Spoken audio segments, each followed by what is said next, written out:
Assalamualaikum warahmatullahi wabarakatuh. Bismillahirrahmanirrahim. Alhamdulillahi rabbil alamin wa bihi nasta'inu ala umuri dunya waddin. Wassalatu wassalamu ala asyrafil anbiya'i wal mursalin sayyidina wa habibina wa syafi'ina wa karimina wa dhukhrina maulana Muhammadin wa ala alihi wa sahbihi ajma'in, amma ba'du. Allah ta'ala fil Qur'anil Karim, a'udzu billahi minasyaitonir rajim. Qalu subhanaka la ilma lana illa ma 'allamtana innaka antal alimul hakim. Wa qala rabbi shrah li sadri wa yassir li amri wahlul 'uqdatam min lisani yafqahu qawli. Sadaqallahu maulanal azim.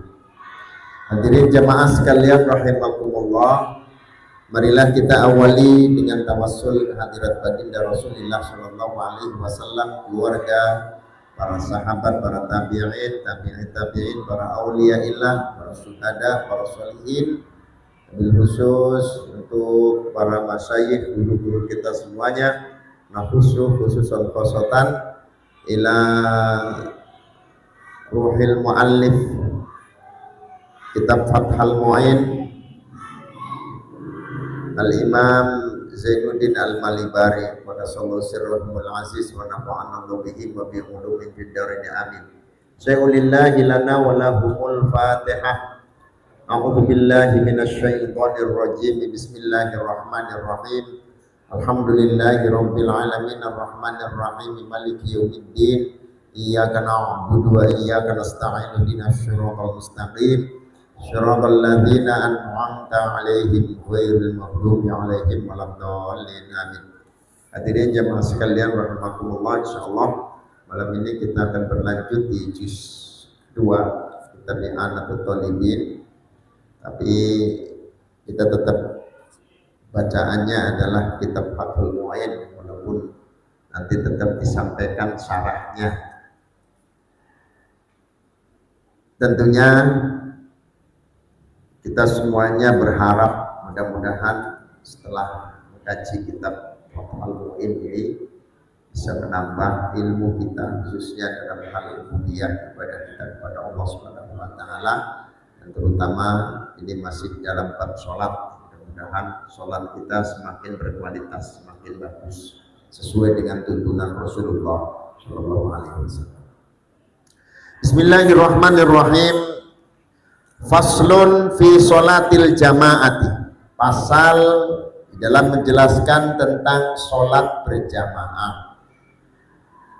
Ay fi bayani ma yata'allaqu bis sholati min haitsul jamaati min syurutiha wa adabiha wa makruhatiha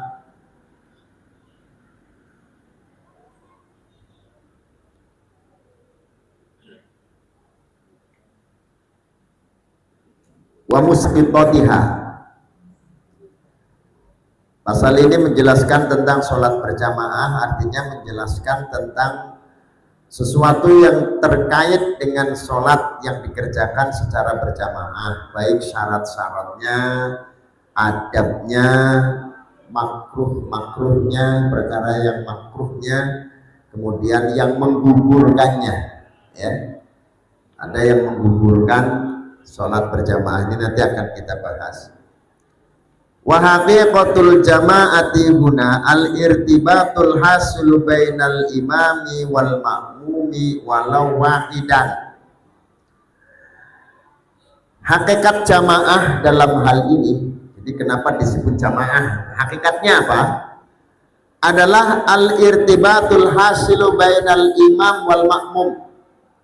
Persambungan yang dihasilkan di antara imam dan makmum walau wahidan, walaupun makmumnya cuma satu, tapi di situ ada hubungan, ya, ada hubungan. Nah, inilah yang disebut jamaah. Jamaah itu hakikatnya adalah ikatan, irtibat, ikatan yang mengikat antara imam dan makmum walaupun makmumnya satu, itu sudah disebut jamaah. Wa hiya min khosa'isi hadhil ummati. Salat berjamaah ini merupakan khosa'is, merupakan karakteristik umat Rasulullah sallallahu alaihi wasallam. Ini yang tidak ditemukan di umat-umat yang lain selain umat Rasulullah. Makanya sholat berjamaah itu menjadi karakteristik umatnya Rasulullah sallallahu alaihi wasallam. Menjadi khosois, menjadi satu ketertentuan yang ini tidak dimiliki oleh umat-umat yang lain. Khosois. Ya. Jadi salah satu ciri umat Rasulullah ya ada sholat berjamaah itu loh.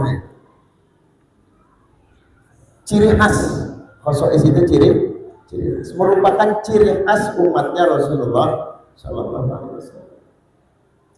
Makanya kalau sudah tidak ada lagi sholat berjamaah ya berarti ciri khas umat Rasulullah sudah tidak ada, tidak ada karakteristik umat Rasulullah lagi, tidak ada khosoisnya lagi. Nah, kal jum'ati wal idaini wal kusufaini wal istisqa, seperti jamaah salat Jumat, salat Id, Idul Fitri, Idul Adha, salat gerhana baik matahari maupun bulan, kemudian salat istisqa. Qala al-Munawi wa hikmatu masru'iyatiha qiyamu nidhamil ulfah bainal musallina. Menurut Imam Al-Munawi, hikmah diberlakukannya salat berjamaah adalah mendirikan aturan-aturan hubungan manusia ya, di antara orang-orang yang sholat. Jadi kalau sudah yang disebut sholat berjamaah, maka di situ ada aturan main yang dengan aturan main itu terjadi ulfah.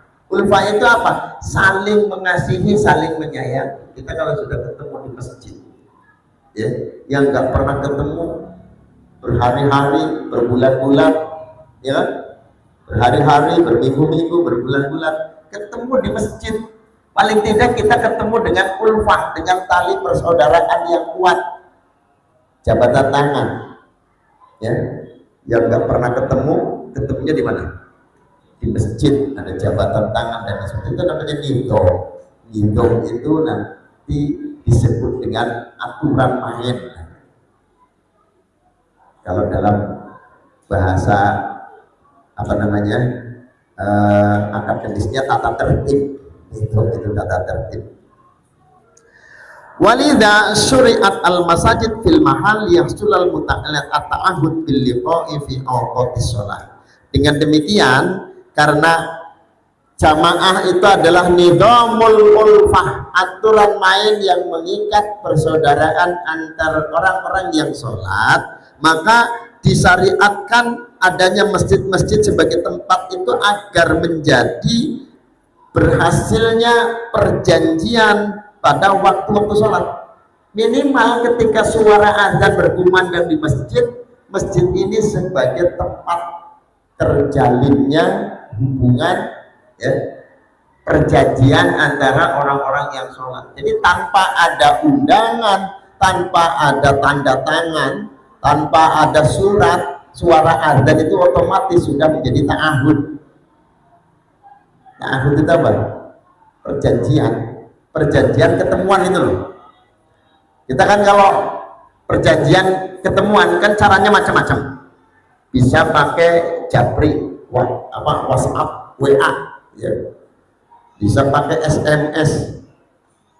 Kalau sholat otomatis suara azan itu menjadi perjanjian pertemuan. Secara otomatis kalau suara azan itu menjadi perjanjian pertemuan, gitu. Makanya ada masjid. Masjid itu untuk menjadi tempat bertemunya jamaah setelah adanya perjanjian. Perjanjiannya apa? Memandang suara azan yang dikumandangkan di setiap waktu.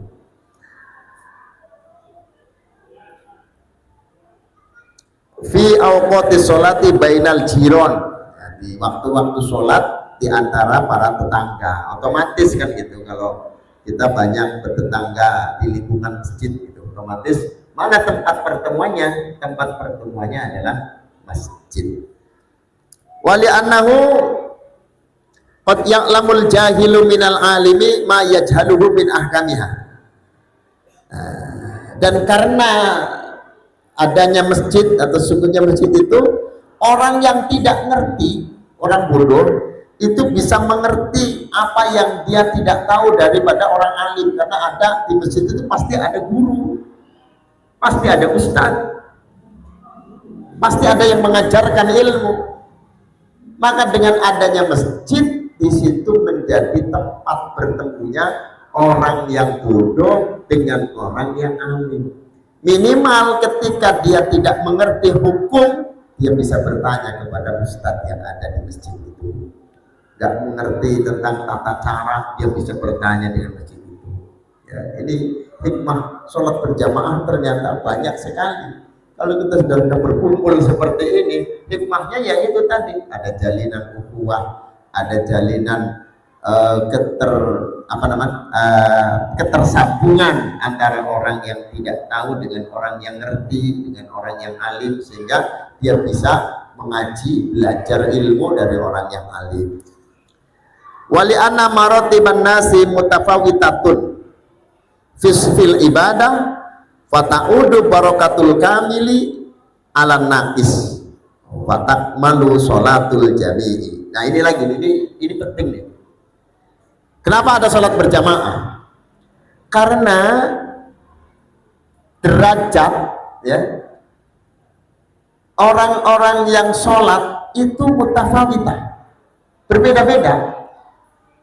Ada orang yang khusyuk sholatnya, ada orang yang enggak khusyuk sholatnya, ada yang fatihahnya benar, ada yang bacaannya belepotan, gitu kan?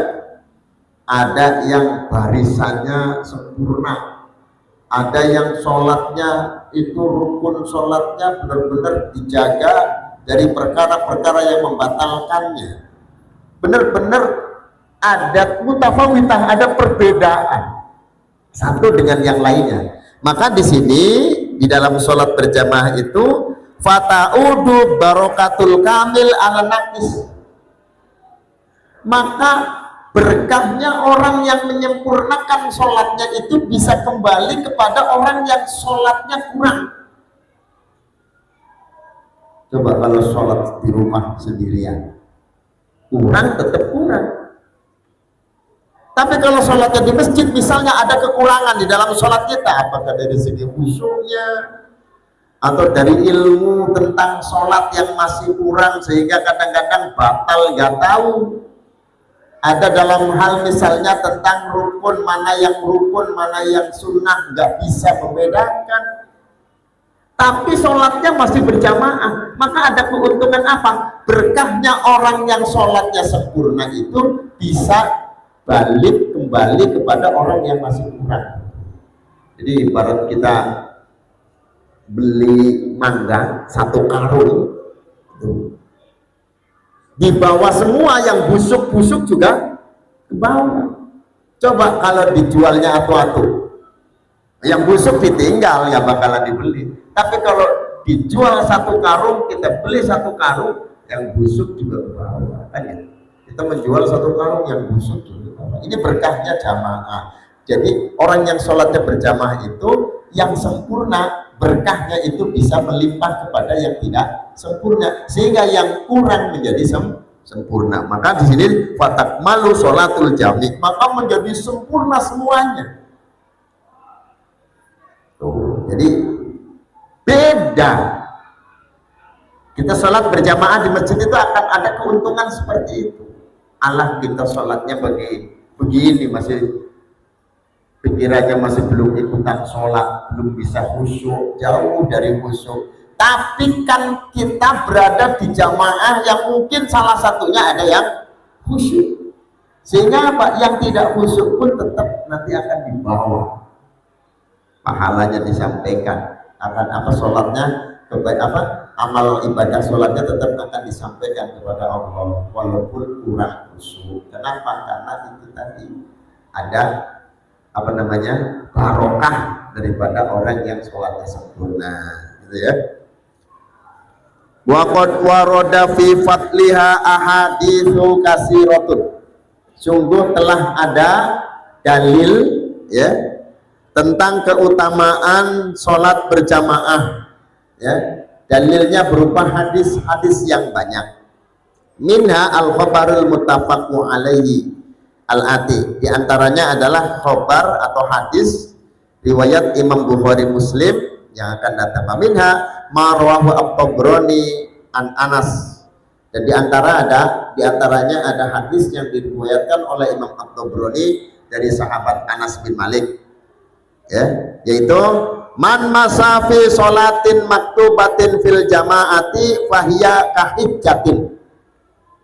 Barang siapa yang berjalan menuju sholat wajib dengan berjamaah, maka fahiya kahijjatin, maka itu seperti mengamalkan ibadah haji. Sholat jamaah di masjid pahalanya sama kayak haji. Ini disebut apa? Disebut amalan alternatif. Bagi yang punya uang, punya kesempatan, dapat kuota, berangkat, ya kan? Tapi yang nggak punya uang bagaimana? Apakah bisa mendapatkan pahala haji? Bisa. Datang aja ke masjid, sholat berjamaah 5 waktu, dapat pahala haji.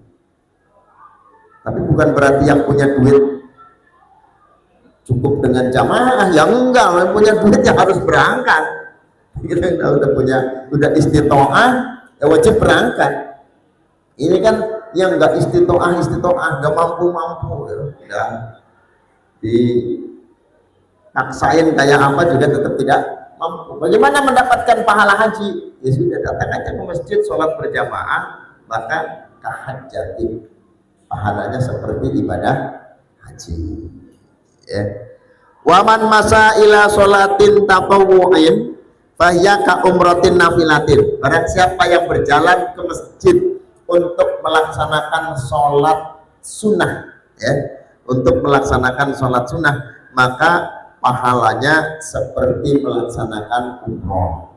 Jadi kalau jamaah di masjid sholat wajib pahalanya seperti haji, jamaah di masjid sholat sunnah pahalanya seperti umroh.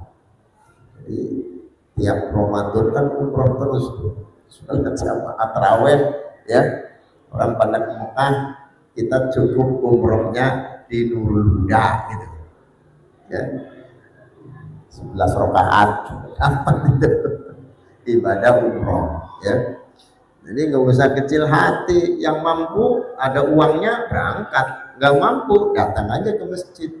Sholat fardunya pahalanya seperti haji, sholat sunnahnya pahalanya seperti baik. Wa minha ma rawahu Tirmidzi an Anasin aidan. Di antaranya adalah hadis yang diriwayatkan oleh Imam At-Tirmidzi dari Anas juga. Man shalla arba'ina yauman fi jama'atin yudriku takbiratal ula kutiba lahu bara'atani. Nih, siapa yang sanggup nih?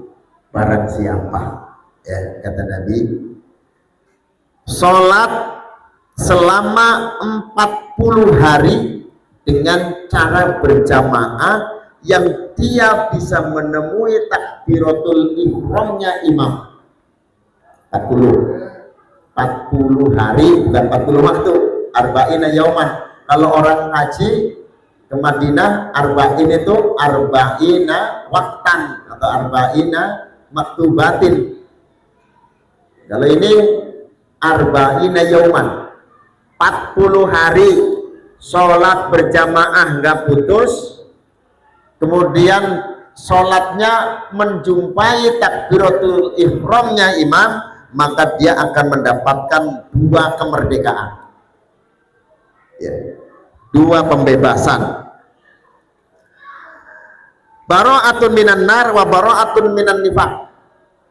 Pertama, kemerdekaan atau pembebasan dari neraka. Yang kedua, pembebasan dari sifat munafik. Dia akan bersih hati dari sifat-sifat munafik. Syaratnya itu sholat jamaah 40 hari dan setiap waktunya menjumpai takbiratul ihram bersama imam. Caranya mudah, daftar ke Pak Eko jadi perbot. tukang azan, tukang komat. Insya Allah 40 hari aja habis itu resign nggak apa-apa. Jadi berbuat masjid, insya Allah nanti dapat itu 40 hari, nggak pulang-pulang, tidur di masjid, takbiratul ihram mesti bareng sama imam. Insya Allah 40 hari ya, aman. Allah bebaskan dia dari api neraka dan Allah bebaskan dia dari sifat-sifat orang munafik. Nah. Wa fil minahis saniyah anil wasiyatil matbuliyah lil qutbi Sya'rani manasu. Dan di dalam kitab Minahus Saniyah ala wasiyatil matbuliyah yang dikarang atau ditulis oleh wali kutub Imam Abdul Wahab Asy-Sya'rani ya, Minahus Saniyah, ada keterangan waqad kana salafu yaqudduna fawati sholatil jamaati musibatan. Kata Imam Abdul Wahab Asy-Sya'rani di dalam kitab Al-Minahus Saniyah ya, beliau mengatakan bahwa orang-orang salaf, ulama-ulama salaf terdahulu, dia menghitung bahwa ketinggalan sholat berjamaah itu musibah. Kita kan nggak pernah merasa kalau ketinggalan sholat berjamaah musibah. Ulama-ulama salaf itu kalau sampai ketinggalan sholat berjamaah itu dia anggap sebagai sebuah musibah. Waqad waqa'a anna ba'dahum kharaja ila ha'itin lahu yakni hadiqatun nakhlin faraja'a wa qad shalla an-nasu sholatal asri wa qala inna lillahi. Sebagian ya terjadi pada sebagian ulama-ulama salaf, ulama-ulama terdahulu. Dia kerja keluar ke kebun kurma ya. Kemudian dia kembali dan ternyata di rumahnya, di kampungnya itu udah selesai waktu asar. Dia kerja seharian, begitu balik sholat asarnya udah selesai ya. Sholat asar faqala inna lillahi wa inna ilaihi raji'un. Ketinggalan sholat asar itu dia bilang inna lillahi wa inna ilaihi raji'un. Karena apa? Musibah. Sampai dia mengucapin inna lillahi wa inna ilaihi raji'un. Kalau kita ketinggalan masih alhamdulillah ya, itu. Orang-orang ulama salaf itu benar-benar luar biasa. Sampai diucapin inna lillahi gara-gara ketinggalan sholat asar berjamaah. Dia katakan fatatni sholatul jamaah ushidukum ala annaha iti alal masakina shadaqatan. Jadi gitu. Mereka mengatakan ya, aku telah meninggalkan sholat asar berjamaah. Saksikan bahwa kebun kormaku aku sodakohkan untuk orang-orang miskin. Gara-gara ketinggalan jamaah sholat asar, dia sodakohkan kebun kormanya untuk fakir miskin. Nggak ada sekarang yang model begini nih Pak. Pokoknya langsung diserahkan untuk fakir miskin. Nggak ada. Ini ulama zaman dulu, orang-orang salaf terdahulu itu luar biasa perhatiannya kepada sholat berjamaah. Gara-gara sibuk kerja sampai larut ketinggalan sholat asar, dia bersaksi bahwa itu kebun kurmanya dia akan sedekahkan untuk orang-orang miskin. Wafatat Abdullah bin Umar, putranya Sayyidina Umar, suatu ketika pernah ketinggalan sholat isya, tidak lakukan sholat isya berjamaah fil jamaah. Wa shalla tilkal lailah hatta tala al-fajru jabron lima fatahu min sholatil isya fil jamaah. Akhirnya apa? Abdullah bin Umar semalam suntuk sampai pagi dia kerjakan sholat isya terus. Gara-gara nggak berjamaah, dia sholat isyanya terus sampai fajar. Gak berhenti, sholat lagi gara-gara ketinggalan sholat isya berjamaah. Jadi merasa berhutang yang sangat banyak sekali kita jauh sekali ya, ketinggalan biasa-biasa aja. Ini ulama-ulama salaf itu seperti itu. Wa an Ubaidillah bin Umar al-Qawariri rahimahullah taala qala lam takum tufawituni salatun fil jamaah. Abdullah bin Umar al-Qawariri berkata, aku tidak pernah ketinggalan sholat berjamaah. Wa nazala bi dhaifun, tapi suatu ketika ada tamu, datang tamu, dia nggak pernah tinggalin jamaah terus, tapi suatu ketika ada uzur, tamu datang, wayahnya jamaah datang. Kemudian apa? Fasabultu bisababihi min sholatil isya fil masjid. Akhirnya apa? Aku sibuk ngurusin tamu sampai aku ketinggalan sholat isya berjamaah di masjid. Padahal nggak pernah ketinggalan, nggak pernah. Sekali-kalinya ketinggalan hari itu karena kedatangan tamu, sehingga Abdullah bin Umar al-Qawariri sibuk ngurusin tamu sampai ketinggalan sholat isya fil masjid. Fa kharajtu atlubul masjid li usolliya fihi ma'an nas. Akhirnya aku keluar mau cari masjid mana yang belum diselenggarakan sholat jamaah isya. Muter-muter cari masjid, ya ternyata nggak nemu juga. Fa'idan al masajid kullaha qad shalla ahluha wa ghuliqat. Tapi setelah dia cari masjid, ternyata tidak ada satupun masjid yang buka untuk sholat. Udah sholat semua, warganya udah sholat semua, sholat isya. Kemudian masjidnya dikunci. Ya. Waraja'tu ila baiti. Akhirnya aku pulang ke rumahku. Wa ana hazinun, dan aku sedih. Nyari kemana-mana masjid nggak ada yang buka, sedih pulangnya. Ala fawati sholatil jamaah, atas tertinggalnya satu kali sholat berjamaah itu. Faqultu warada fil hadisi inna sholatal jamaah tazidu ala sholatil fati sab'an wa isrina. Dan aku berkata, ada di dalam hadis katanya bahwa sholat berjamaah itu dibanding dengan sholat sendiri berbanding 27 derajat. Akhirnya apa? Fashollaitul isya sab'an wa isrina marrah. Akhirnya dia sholat isyanya 27 kali. Karena sholat jamaah itu bandingnya 27 derajat. Akhirnya apa? Dia sholat isya semalaman itu 27 kali untuk mendapatkan 27 derajat. Dia sholat isya sampai 27 kali. Itu. Summa nimtu, kemudian aku tidur katanya. Abdullah bin Umar al-Qawariri tidur. Fara'aituni fil manam ala farosin ma'aqawin ala failin. Dalam tidurnya dia bermimpi naik kuda bersama dengan orang-orang yang juga berkendaraan kuda. Wahum amami, mereka ada di depanku, aku di belakang. Ya. Wa ana arkudu farosi khalfahum fala alhaqu. Aku kejar mereka dengan kudaku di gaspol, kudanya suruh lari gaspol sekenceng-kencengnya, tapi aku tidak bisa nyusul mereka.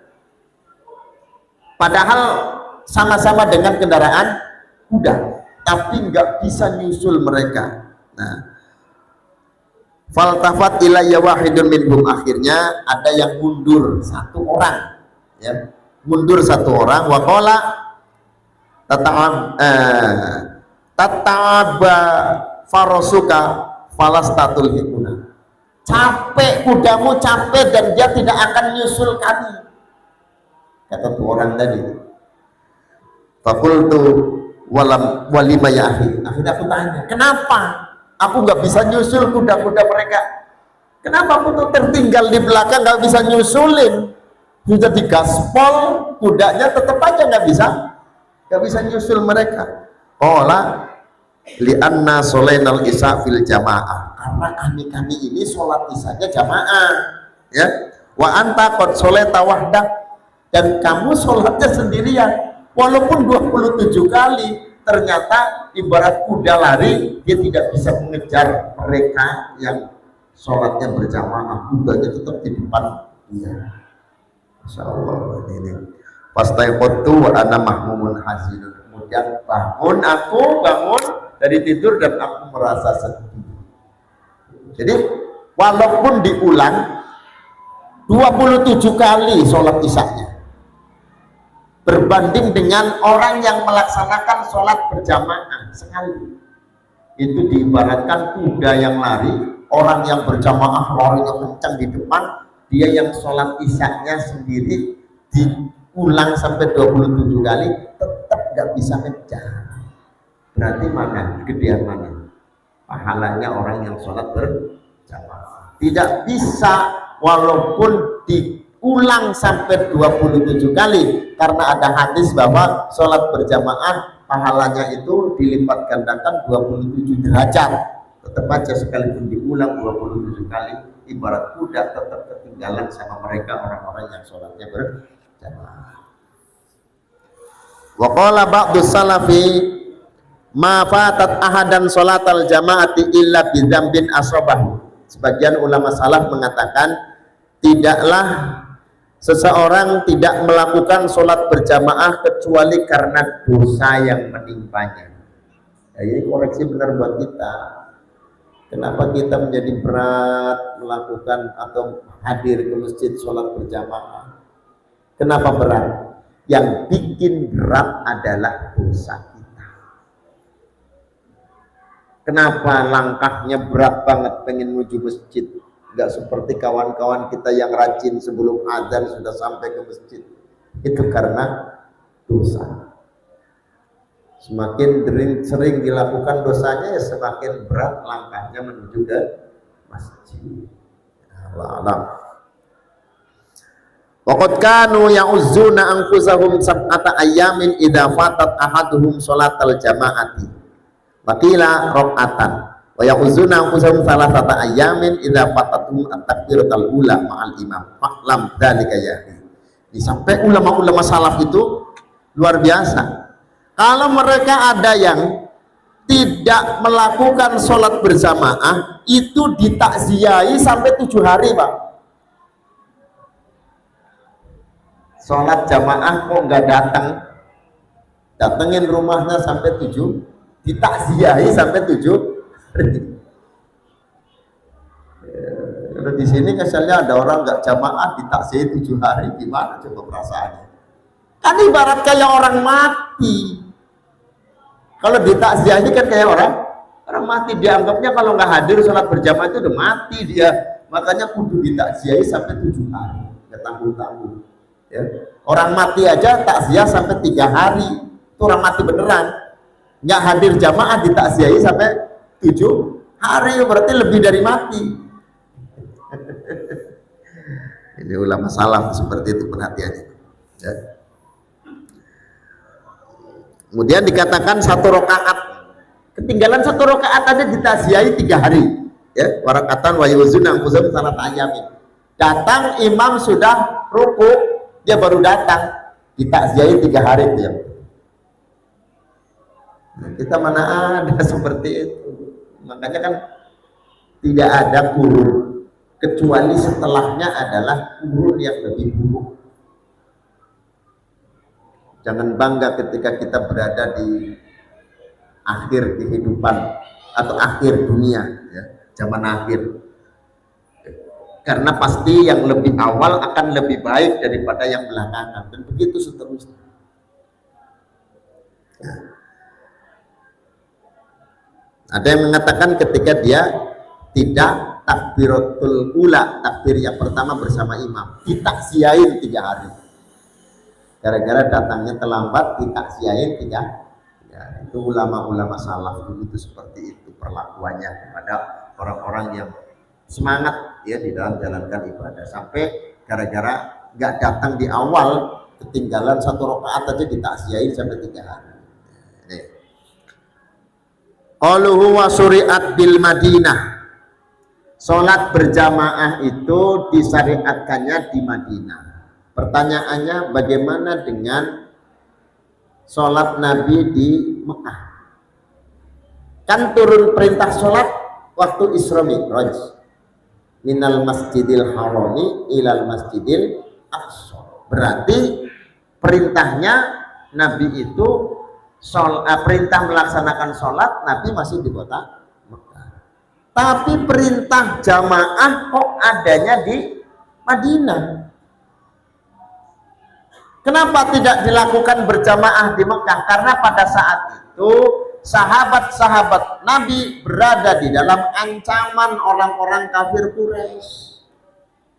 Sehingga perintah sholat pun dikerjakan secara individu-individu di rumah masing-masing. Tidak dikumpulkan di masjid dalam bentuk sholat berjamaah. Kenapa? Karena mereka terancam. Ya, nggak berani secara terang-terangan, gitu kan? Jadi yang dilakukan oleh Nabi. Lalu kemudian yang menjadi muskil adalah ketika awal pertama kali dilakukannya sholat, Rasulullah Shallallahu Alaihi Wasallam itu kan mencontoh sholatnya malaikat Jibril. Lalu setelah itu Rasulullah kan mengajarkan ke orang-orang dekat Rasulullah yang pertama kali masuk Islam, seperti siapa? Siti Khadijah istrinya, Sayyidina Ali, Sayyidina Abu Bakar, dan orang-orang yang as-sabiqunal awwalin, yang awal-awal dia masuk Islam. Itu dilaksanakan walaupun ketemu dengan Nabi, tapi sholatnya masing-masing. Sholatnya masing-masing, Pak, belum dilakukan secara berjamaah. Karena disyariatkannya jamaah itu ketika Rasul sudah berada di Madinah. Kenapa? Karena Madinah situasinya sudah aman, sudah tidak ada lagi tekanan-tekanan dari orang-orang kafir. Jadi merdeka, Rasulullah bisa menjalankan sholat secara leluasa. Makanya disyariatkannya sholat berjamaah itu di Madinah.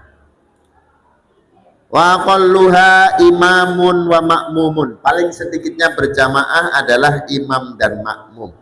Ya. Wa hadza ma'khudun min qoulihi sallallahu alaihi wasallam al jama'atu imamun wa makmumun. Ini karena diambil dari sabda Nabi, jamaah itu adalah imam dan makmum. Sawa'un kana ar-rajulu ma'a waladihi aw zawjatihi aw raqitihi. Artinya baik itu seorang laki-laki bersama anaknya atau bersama istrinya atau bersama budaknya. Jadi satu-satu, imam satu, makmum satu, itu sudah disebut jamaah. Qala Ibnu Rif'ah la yuqallu al-masyhuru min madhabil Imam Syafi'i radhiyallahu anhu anna aqul jam'i salatun. Ya. Menurut Imam Ibnu Rif'ah tidak dikatakan bahwa perkara yang sudah masyhur dalam madhab Syafi'i, dari madhab Imam Syafi'i radhiyallahu anhu, bahwa aqallul jam'i salatun, paling sedikitnya jama' itu kan 3. Ya. Yang pertama namanya mufrad, yang kedua namanya tasniyah. Kalau 3 orang namanya jama', mufrad, tasniyah, jama'. Jadi jama' itu mestinya kan 3. Ya. Jama' itu mestinya 3 orang. Itu kalau dalam belajar bahasa Arab kan seperti itu. Yang disebut jama' adalah salasa wa ma'aksaro, 3 atau lebih itu disebut jama'. Kalau 2 namanya tasniyah, kalau 1 namanya mufrad. Tapi kenapa sholat berjamaah kok imam dan makmum 2 orang disebutnya jamaah, padahal mestinya jama' itu 3? Nah, ternyata disinilah kemurahan Allah, disinilah lomannya Allah, bahwa di dalam sholat sekalipun 2 orang tapi disebutnya jama'. Padahal mestinya jama' itu 3, berarti makmumnya harus ada 2, imam 1. Tapi kenapa imam dan makmum sudah disebut jama'? Ini dasarnya adalah kemurahan Allah Subhanahu wa ta'ala. Walaupun 2 dihitungnya seperti 3. Yang kedua, dasarnya adalah tauqifi. Tauqifi itu dari sononya. Kalau Rasulullah sudah menyebutkan bahwa yang disebut sholat berjamaah itu imamun wa makmumun, Imam dan makmum, oh berarti ini tauqifi. Tauqifi itu artinya dari sononya sudah begitu, nggak perlu ditanya lagi. Dasarnya ya memang hadisnya mengatakan begitu, imam dan makmum. Walaupun kalau dilihat dari segi bahasa, yang namanya tiga, yang namanya jamak itu mesti tiga. Satu mufrad. Kalau dua orang musanna atau tasniyah. Kalau tiga baru disebut jamak. Allah alam bisawab. Ya. Jadi inilah sengaja saya bacakan syarahnya, tujuannya adalah untuk memotivasi kita semuanya bahwa kita nggak sembarangan kalau sholat berjamaah itu berarti banyak sekali hikmah yang didapatkan, ya. Di samping nilainya 27 derajat, ya, ternyata di dalam sholat berjamaah itu banyak sekali hikmah yang kita dapatkan. Ketika kita lakukan dengan cara berjamaah, maka yang sholatnya sempurna, barokahnya bisa melimpah kepada yang sholatnya tidak sempurna. Yang kurang jadi ketutup, maka semuanya jadi sempurna. Wallahu a'lam bishawab. Al-Fatihah.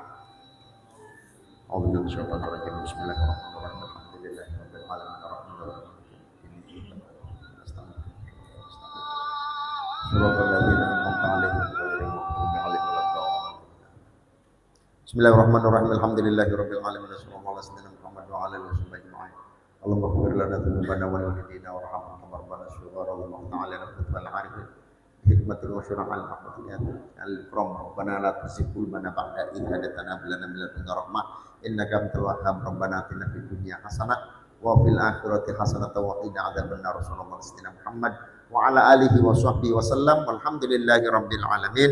Wallahul muwaffiq ila aqwamit thoriq. Assalamualaikum warahmatullahi wabarakatuh.